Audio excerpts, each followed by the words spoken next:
So today we are on our way up to my buddy Tony's house. He has a really cool extended cab dually first gen.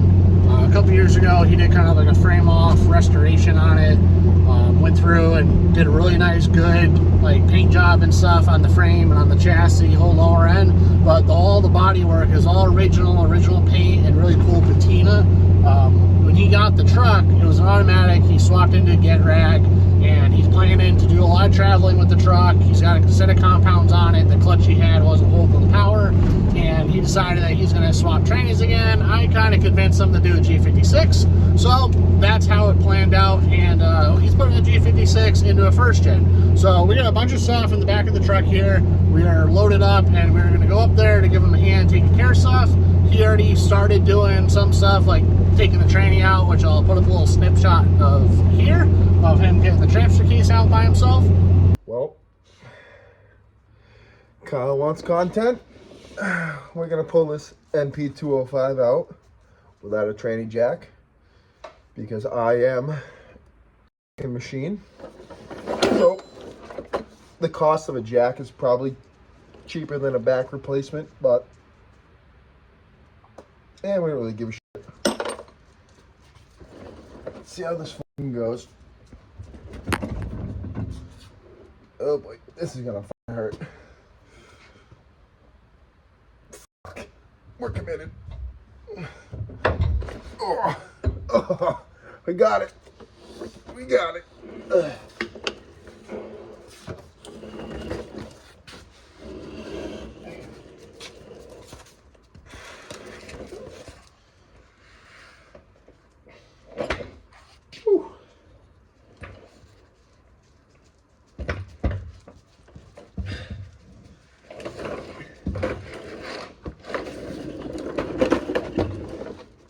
Not bad.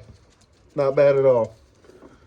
But other than that, it's not going to be this is how you pull and install a tranny. It's going to be, these are all the specific things that you need to do when you're doing a G56 into a first gen. There's not a lot of info out there. It's been done before, so we aren't the first ones, but there's not a lot of info out there. So try to piece some things together, and ultimately it's going to be a really cool truck once it's done. So stay tuned.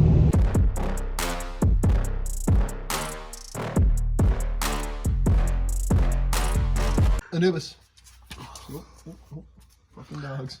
All right, we're under Tony's truck. We're working on doing a G56 swap. So we got the clutch all up and in, flywheel torque, pressure plate torqued, all stuff like that. Not going to go into much detail on that because I already have a video out on that, and it's just a dual disc clutch, nothing real special. But anything real specific to doing a G56 swap is what we'll focus on here. So once we get the tranny up in, we make sure that that's actually in the right spot, the hole for the shifter. We patched up the hole from where the get rag was. We'll tell you what that measurement is once we know. But really underneath, nothing really major got modified. Couple little hits with the dead blow on the side. The pinch weld up on the top, he bent up just for clearance. If you have a 4-inch exhaust, it's really tight, but it does fit. And then just on the top of the tranny, there's a bracket that he lopped off just to make some more clearance. But overall, it is definitely a much bigger tranny, but it does fit up in there. So now is going to be the fun part of getting this in. He's had it in before without the clutch, so he knows that everything's good. But this will be the first time with the clutch in place, so we're going to go for it. So we got pretty lucky, and the transmission went up in place. Probably one of the easiest trannies that we've put in. Over here on the cross member, we are utilizing a Metal by Charlie mount. So that bolts to the bottom side of the G56. And it lets you use the existing cross member. The only thing that you have to do is we welded up the old holes that was from the get rag, and then we just drilled 2 new holes in here. And then this cross member moves 2 holes back. So your front hole will end up going into the rear hole, and then you'll just drill those extra 2 holes in the frame. And you'll have to do that for the bottom and for the top side for the wings as well. But other than that, it's not bad. It's a very tight fit. We did have to jack up the front of the motor to pitch the back of the engine down a little bit, but it did go in pretty nice and smooth. Transmission is in, cross member is in, holes are drilled, main bolts are in. Just how ours was laid out, we did have to make a flat spot on the washers just to clear the radius of the cross member. Your mileage may vary, but Every truck's a little bit different with it, but Charlie's mount is nice, made it work pretty easy. And then, like I said, just the cross members up in place. The only thing now is just to move the 2 top holes for those bolts over, so that way the wings can go in. Other than that, the only other thing that has to be modified under here is going to be the exhaust, just because the bump out in the exhaust to make it around the cross member, that wing is now in a different spot because the cross member is back further, so we'll just have to extend a section for that to get that there. But it's a tight fit all the way up and around, but it does fit in there pretty good. So with the hydraulics set up, ended up getting a hydraulic kit from a second gen, was it 94 to 02 you said? 98.5 to 02. So 24 valve second gen setup, 98.5 to 2002. You do need to, for us, we did have to shorten the rod. So we cut it just past the big shoulder here, and we cut, there's just about 1 1/16 out of it.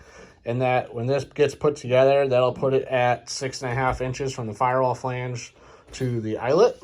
And that's what we measured on the truck. And that's what we're going to run with. This one is adjustable, so we do have some wiggle room as well to be able to kind of fine tune the pedal adjustment. But just something to keep in mind again for doing this G56 swap. Got the piece welded back up together, and then we also made a small little bushing that fits the rod end of this to fit the pin that's on the factory pedal.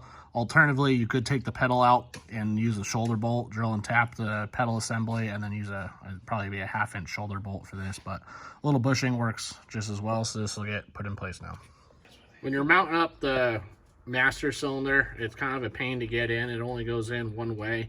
Yep. We did have to shim out the mounting surface just a little bit with some material of your choice, and that'll give it a nice solid mount so it's not walking around.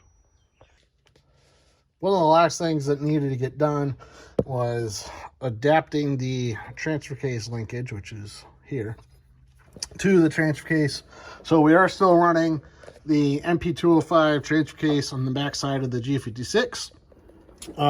We reached out to Charlie at New Era Performance, or Metal by Charlie on Instagram, and he had a prototype bracket, which is here. At the time of this, it's not something that's released yet, but I believe he is working on it. But if you are doing the swap, reach out to him. I'm sure he'd be willing to help you out. But that bracket mounts to the transmission and then gives your linkage a place to mount to here. And the only thing we had to do here was cut and lengthen with a little bit of a jog, so that way the linkage would attach from the actual lever down to the transfer case.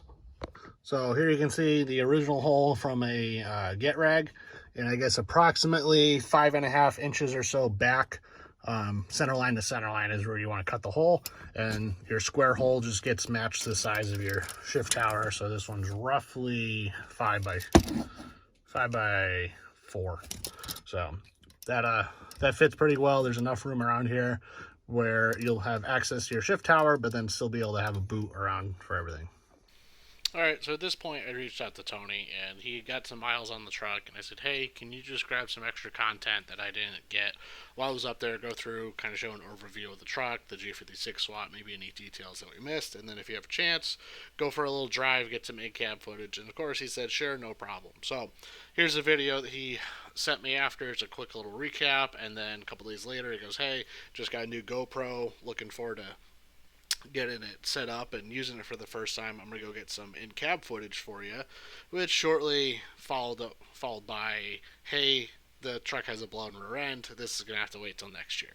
So unfortunately, this is going to be it for Tony's truck for this year. Next year, we're going to get the intake done and any other loose ends kind of wrapped up. But Tony did start up his own YouTube channel recently, so go over, give him a subscribe, take a look and see what he's got going on. He just bought a new Viper, which is really cool, so check that out, and looking forward to getting more work done on Tony's truck and some collaboration of the two channels.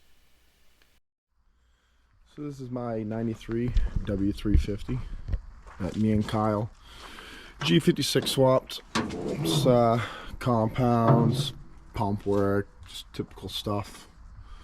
Nothing too crazy. Working on an intake. We'll get to that another time. This is the truck.